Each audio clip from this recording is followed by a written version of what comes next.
क्या आपको पता है कि कल्पना चावला का स्पेस शटल जब धरती पर लैंड करने वाला था तो लैंडिंग के 16 मिनट पहले ही उनका स्पेस शटल हवा में ही ब्लास्ट हो गया और उनके साथ जो बाकी एस्ट्रोनॉट्स भी थे उस दिन वो भी उस खतरनाक हादसे में मारे गए थे। उस हादसे के बाद बहुत सारी न्यूज मीडिया में लीक हुई जिससे ये पता चला कि कल्पना चावला की मौत हादसा नहीं बल्कि साजिश भी हो सकती है। आज इस वीडियो में मैं आपको कल्पना चावला के साथ हुई इस दुर्घटना के बारे में बताऊंगी कि वो एक हादसा था कि ये साजिश थी, और हम इस बारे में भी जानेंगे आखिर उस स्पेस शटल को क्या हुआ था जो वो धरती पर उतरने से पहले ही हवा में ब्लास्ट हो गया।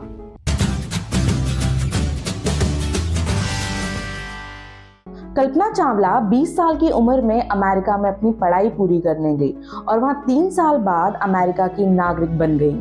अब 26 साल की उम्र में उन्होंने नासा को ज्वाइन कर लिया और 35 की उम्र में उन्होंने पहली बार स्पेस में जाने का मौका मिला, और उस समय वो बस एक ऑब्जर्वेशनल ट्रिप था।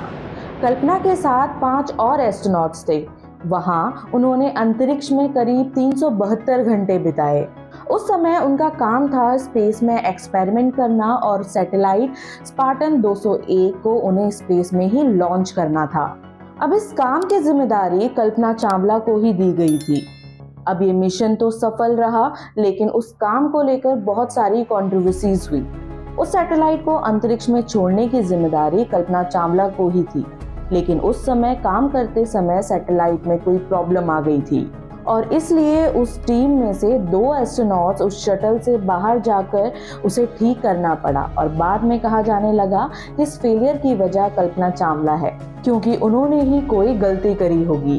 अब 5 महीनों तक कल्पना चावला पर यह आरोप लगता रहा। 5 महीने बाद नासा की इन्वेस्टिगेशन में ये पता चला कि सैटेलाइट कल्पना चावला की गलती से नहीं बल्कि इंजीनियर में हुई मिसकम्युनिकेशन की वजह से हुई थी। अब ये समय कल्पना चावला के लिए काफी मुश्किल रहा, लेकिन फाइनली कल्पना चावला को बेगुनाह साबित कर दिया गया। अब कल्पना को दूसरी बार स्पेस में भेजने की तैयारी शुरू करी गई, लेकिन स्पेस शटल में करीब 18 बार खराबी आई और स्पेस में जाने की तारीख आगे से आगे बढ़ती रही। अब इस मिशन का नाम था स्पेस शटल कोलंबिया STS-101 और कल्पना चावला सन 2003 में स्पेस के लिए उड़ान भरती है। अब उनके साथ इस मिशन में 6 लोग और भी थे। वहां सब कुछ ठीक रहा और करीब 16 दिन बाद अपना मिशन पूरा करके वापस ही आ रहे थे, और टीवी पर भी उस दिन सिर्फ यही न्यूज चल रही थी। लेकिन अचानक ये सारी खुशी एक मातम में बदल गई। स्पेस शटल धरती पर लैंड होने से 16 मिनट पहले ही क्रैश हो गया। अब ये हादसा हुआ क्यों? बाद में ये पता चला कि फोम इंसुलेशन का एक बाहरी शटल टूट गया था। अब नासा ने तो सारा इल्जाम मरने वाले एस्ट्रोनॉट्स पर डाल दिया और कहने लगे कि अगर उन्हें इस बारे में पता था उन्हें उस प्रॉब्लम को पहले ही फिक्स कर लेना चाहिए था। जब स्पेस शटल धरती के अंदर एंटर कर रहा था तो उस छोटे से डैमेज की वजह से बाहर की गर्म हवा स्पेस शटल में घुस गई, जिस वजह से स्पेस शटल टूटकर बिखर गया और कल्पना चावला की उस हादसे में मौत हो गई।